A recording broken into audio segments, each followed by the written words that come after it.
యాక్చువల్గా I'm teacher of Bhagavad Gita. So కరెక్ట్గా ఆలోచిస్తే మనం కనుక భగవద్గీత చదివి ఫస్ట్ డైటీషియన్ అసలు మనిషికి కృష్ణుడే, శ్రీకృష్ణుడే ఫస్ట్ డైటీషియన్.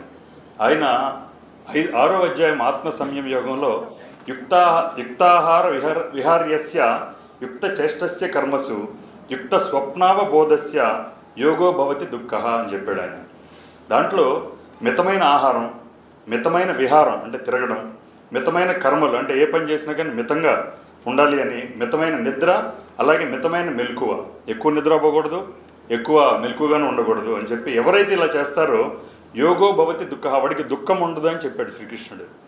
అలాగే క్లియర్గా ఫుడ్ గురించి కూడా శ్రద్ధాత్రేయ విభాగ యోగం అంటే 17th చాప్టర్, మొత్తం 18 చాప్టర్స్, దాంట్లో ఒక 3 శ్లోకాల్లో ఎవరెవరు ఎటువంటి ఫుడ్ ఇష్టపడతారు, అదేదో సినిమాలో నాకు తెక్కుందా తెక్కో లెక్క ఉంది అన్నట్టుగా ఇప్పుడు ఇక్కడ మన సాహిత్య కూడా డైట్ ఉందా డైట్కో లాజిక్ ఉందని చెప్పి డైటోలాజిక్స్ అని ఒకటి రన్ చేస్తుంది. అలాగే ఈ బుక్ కూడా కిక్ స్టార్ట్, ఇందాక సార్ చెప్పినట్టు బజాజ్ చేతకు పక్కకు వచ్చి కొట్టాల్సి వచ్చేది, అదే వెహికల్ సరిగ్గా ఉంటే డైరెక్ట్గా కిక్ స్టార్ట్ చేస్తే స్టార్ట్ అవుద్ది.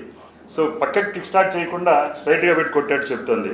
అలాగే ఈ 3 శ్లోకాలను ఇందాక చెప్పిన ఆయుస్సత్వ బలారోగ్య సుఖప్రీతి వివర్ధనా రస్యా స్నిగ్ధ స్థిరా హృదయ ఆహార సాత్విక ప్రియా అంటే ఇది రసం ఉన్నది అంటే ఆహార, ఆయుష్ పెంచేది, సత్వం ఉండే సత్వగుణాన్ని ఇచ్చేది, బలము, ఆరోగ్యము, సుఖంగా ఉంచేది.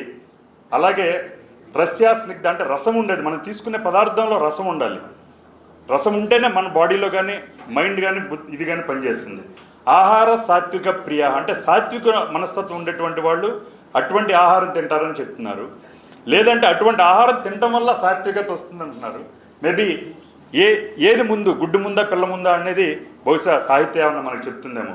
అలాగే ఇంకో శ్లోకంలో కట్వంలో లవణాత్యుష్ణ తీక్ష్ణ రోక్ష విదాహిన ఆహార రాజసశ్రేష్ట దుఃఖ శోక మయప్రదా అంటే బాగా చేదు, బాగా పులుపు, బాగా ఉప్పు, విపరీతమైన వేడి, విపరీతమైన కారం, చమురు లేనివి, అలాగే బాగా దాహం కలిగించేవి, ఇటువంటివి దుఃఖాన్ని కలిగిస్తాయి.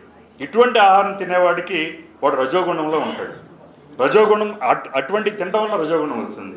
అలాగే యాతయామం గతరసం పూతి పరివిష్టితం చేయత్ ఉచ్చిష్టమపి చామేజ్యం భోజనం తామస ప్రియం అంటే వండి చాలాసేపు అయినటువంటిది, దాంట్లో ఎటువంటి రసం లేనటువంటిది, దుర్గంధం వచ్చేటువంటిది, పాచిపోయినటువంటిది, ఒకరు తినగా మిగిలినటువంటిది, ఉచ్చిష్టమపి అమేద్యం అశుద్ధముగా ఉన్నటువంటి తిండి తినటం వల్ల తమోగుణం పెరుగుతుందని చెప్పి శ్రీకృష్ణుడు ఫస్ట్ డైటీషియన్. ఆయన బహుశా సాహిత్య భగవద్గీత చదివిందో లేదో నాకు తెలియదు, కానీ ఆల్రెడీ కృష్ణుడు చెప్పిన దాన్నే ఇక్కడ తన పుస్తకం కిక్ స్టార్ట్లో షీఈస్ టాకింగ్ అబౌట్ ఇట్.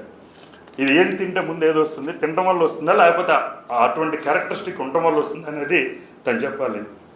అలాగే అతి సర్వత్రా వర్జేత్ అనేది ఒకటి ఉంది, ఏది కూడా అతిగా చేయకూడదు. ఒకసారి బుద్ధుడు కూడా తన యొక్క జపంలో కూర్చొని ఉన్నప్పుడు ఖాళీ కడుపుతో తను కాన్సన్ట్రేట్ చేయలేక ఉన్నప్పుడు స్థితిలో కొంతమంది ఆడవాళ్ళు పాటలు పాడుకుంటూ తుంబుర అంటే వీణ సింగిల్ తీగ దాన్ని సరిగ్గా ఆ తీగని సరిగ్గా పెట్టండి, ఎక్కువగా లూజ్గా ఉన్నా అది సరిగ్గా మోగదు, బాగా టైట్గా ఉన్నా తెగిపోతుంది అని చెప్పాడు. అలాగే ఏదైనా సరే మనం మితంగా చేస్తే, జాగ్రత్తగా చేస్తే డెఫినెట్గా ఆరోగ్యం బాగుంటుంది, దుఃఖం ఉండదు.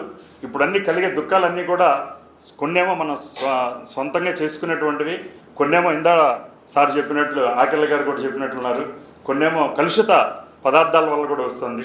So anyway, thank you for giving me this opportunity.